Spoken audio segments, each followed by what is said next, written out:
नमस्कार, मैं अनुराग द्वारी और इस बार फिर बात करेंगे एक नई खबर की, एक ताज़ा खबर की।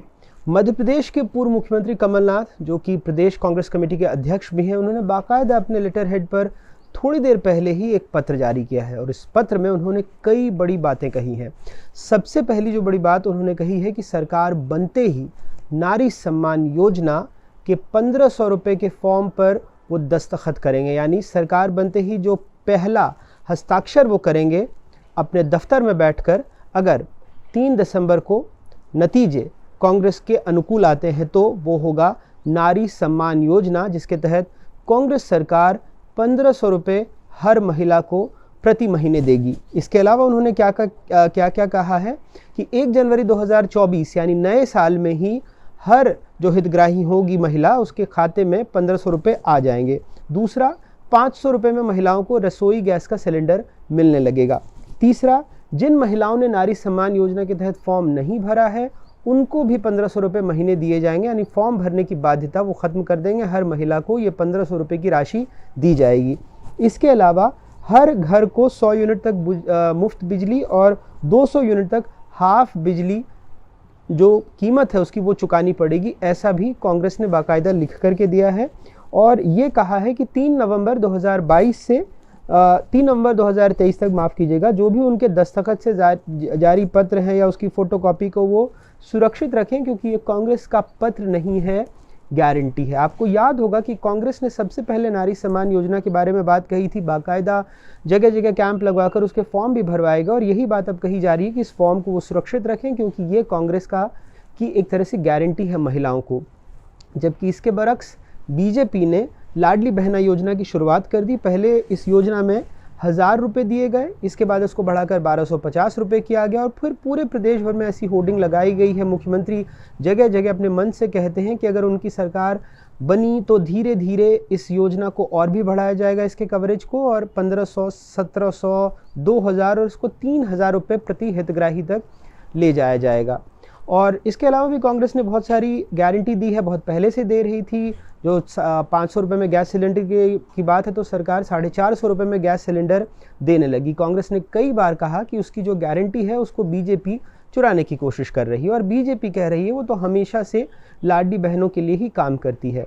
लेकिन क्या ये मामला जितना दिख रहा है और ये गारंटी और वचन जितने दिख रहे हैं उतने सिर्फ और सिर्फ महिलाओं के सम्मान या फिर इसके पीछे कोई सियासी वजह नहीं है? तो आप गलत हैं, इसके पीछे बहुत बड़ी सियासी वजह है। दरअसल मध्य प्रदेश में लगभग 5 करोड़ से ज़्यादा वोटर हैं और इसमें 48% वोटर महिलाएं हैं। इसलिए आपने देखा होगा कि पिछले 2-3 सालों में जितनी भी योजनाएं हैं वो महिलाओं से केंद्रित या महिलाओं को लेकर के या उनको बीच में रख करके बनाई जा रही हैं।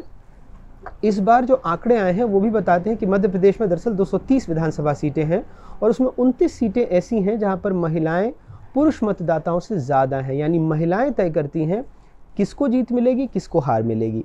यहाँ तक तो बात हुई कि महिलाओं को जो योजनाएं दी जा रही हैं, लेकिन अगर आप देखेंगे कि कुछ महीनों पहले जो महिला आरक्षण योजना थी उस पर कांग्रेस बीजेपी दोनों एक सुर में संसद में नजर आए। हालांकि कांग्रेस ने ये कहा कि जितनी जल्दी हो सके लागू कर दीजिए, लेकिन जब टिकट देने की बारी आई तो फिर से बीजेपी ने लगभग 12% और कांग्रेस ने लगभग 13% महिलाओं को टिकट दिया, जो कुछ ही दिन पहले महिलाओं की पुरजोर वकालत कर रहे थे। यानी जब नुमाइंदगी देने का वक्त आता है तो दोनों दल पीछे हटते से दिखते हैं, क्योंकि सालों से मध्य प्रदेश में दोनों दल लगभग 10 से 11% ही नुमाइंदगी दे रहे हैं। इस वक्त भी मध्य प्रदेश की विधानसभा में मात्र 10% महिला विधायक हैं।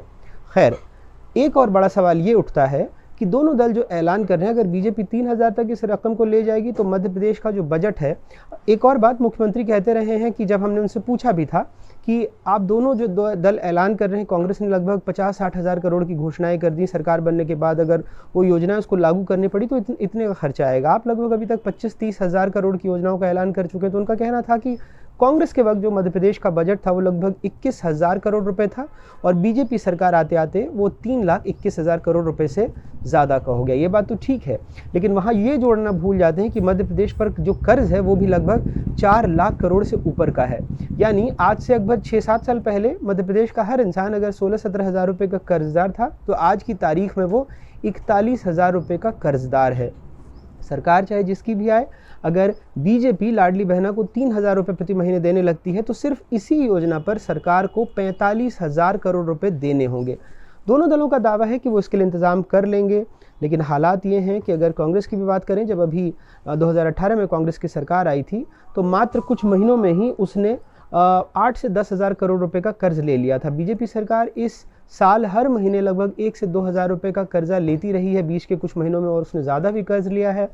यानी कर्ज ले लेकर के ये चुनावी बैतरनी पार करने की जो कोशिश है, ये अंततोगत्वा हो सकता है कि मध्य प्रदेश के आम नागरिक पर ही भारी पड़े, क्योंकि जो और प्रावधान है, जो जीएसटीपी बढ़ाने की बात है या फिर बाकी के और प्रावधान है, आर्थिक प्रबंधन, वो बहुत ज़्यादा डवाडोल जैसा ही नज़र आता है। उसमें बहुत ज़्यादा आपको ऐसी चीज़ें दिखती नहीं हैं कि सरकार या विपक्ष के पास कोई ऐसी योजना हो जिससे मध्य प्रदेश की आर्थिक स्थिति बहुत बेहतर हो सके। तो फिलहाल घोषणाएं जारी हैं, बाकायदा लिख कर के गारंटी दी जा रही है। वहीं जो अभी सरकार में बीजेपी है, उसने कई योजनाओं को लागू कर दिया है और उसके बूते कोशिश है कि इस बार के चुनाव में भी फतह हासिल की जाए। तो देखना होगा कि जनता किस पर भरोसा दिखाती है, योजनाएं जो मिल रही हैं या फिर जो गारंटी दी गई है और जिसका वायदा किया गया है।